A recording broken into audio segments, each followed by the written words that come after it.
March 13 தவக்காலம் முதல் வாரம் வியாழக்கிழமை.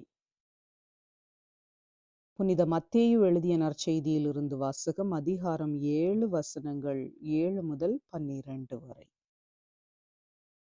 கேளுங்கள், உங்களுக்கு கொடுக்கப்படும்; தேடுங்கள், நீங்கள் கண்டடைவீர்கள்; தட்டுங்கள், உங்களுக்கு திறக்கப்படும். ஏனெனில் கேட்போரெல்லாம் பெற்றுக்கொள்ளுகின்றனர், தேடுவோர் கண்டடைகின்றனர், தட்டுவோருக்கு திறக்கப்படும். உங்களுள் எவராவது ஒருவர் அப்பத்தை கேட்கும் தன் பிள்ளைக்கு கல்லை கொடுப்பாரா? அல்லது பிள்ளை மீன் கேட்டால் பாம்பை கொடுப்பாரா?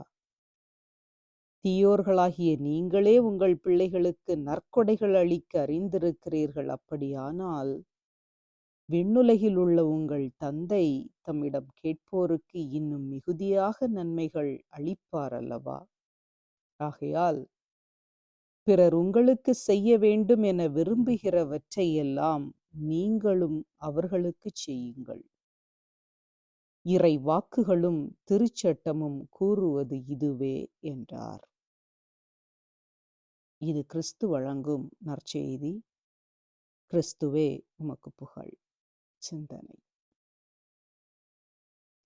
இத்தவக்காலத்தில் ஜெபத்தின் முக்கியத்துவத்தையும் ஜெபிப்பதன் விளைவுகளையும் நாம் எப்படி ஜெபிக்க வேண்டும் என்பதையும் பல கோணங்களில் நாம் அலசி பார்க்கின்றோம். இன்றைய வாசகமும் ஜெபத்தின் உள்ளார்ந்த அர்த்தத்தையும் ஆன்மீகத்தையுமே நமக்கு எடுத்துரைக்கின்றது. கேளுங்கள், உங்களுக்கு கொடுக்கப்படும் என்றவுடன் நாம் நமது தேவைகளை பட்டியல் போட்டு எடுத்துவிட ஆரம்பித்து விடுகிறோம். அது பல நேரங்களில் எங்கு எப்படி தொடங்குகின்றது என்றே தெரியாது. ஆனால் ஆண்டவர் நாம் கேட்கின்ற பொருளாதார காரியங்களை விரும்பி கேட்பாரா என்றால் அது கேள்விக்குறியே. நீங்கள் உள்ளறைக்கு சென்று கதவை அடைத்து மறைவாய் உள்ள உங்கள் தந்தையை நோக்கி வேண்டுங்கள். மறைவாய் உள்ளதை காணும் உங்கள் தந்தையும் உங்களுக்கு கைமாறு அளிப்பார். கேளுங்கள், கொடுக்கப்படும்.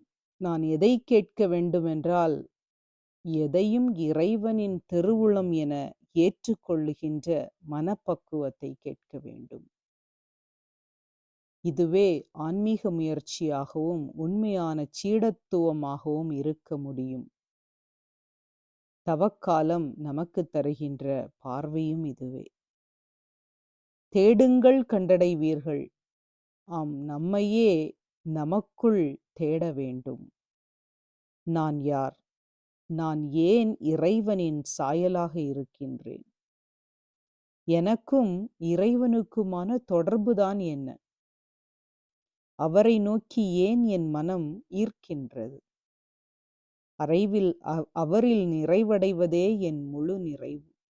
இது ஏன் இப்படிப்பட்ட பல கேள்விகளுக்கான விடையை நமக்குள் தேடுவதே தேடுங்கள், கண்டடைவீர்கள் என்பதன் பொருளாக இருக்க முடியும். தட்டுங்கள், திறக்கப்படும். எப்படி உள்ளறைக்கு செல்ல சொல்கின்றாரோ இன்று அந்த உள்ளறையின் கதவை தட்டிக்கொண்டே இரு. அதாவது உனக்குள் நீ சென்று கொண்டிருப்பாய். உள்ளே செல்ல செல்ல தடைகள் அனைத்தும் நீங்கும். உனக்குள் ஓர் ஒளியை கண்டுபிடிப்பாய். அதுவே உலகின் ஒளி. அது உன்னை இருளிலிருந்து ஒளிக்கு இட்டு செல்லும் என்கின்றார். ஆம், ஆன்மீகத்திற்குள் நாம் அதிகமாய் உள் செல்லவே இந்த தவக்காலம் நம் ஒவ்வொருவருக்கும் அழைப்பு விடுக்கின்றது.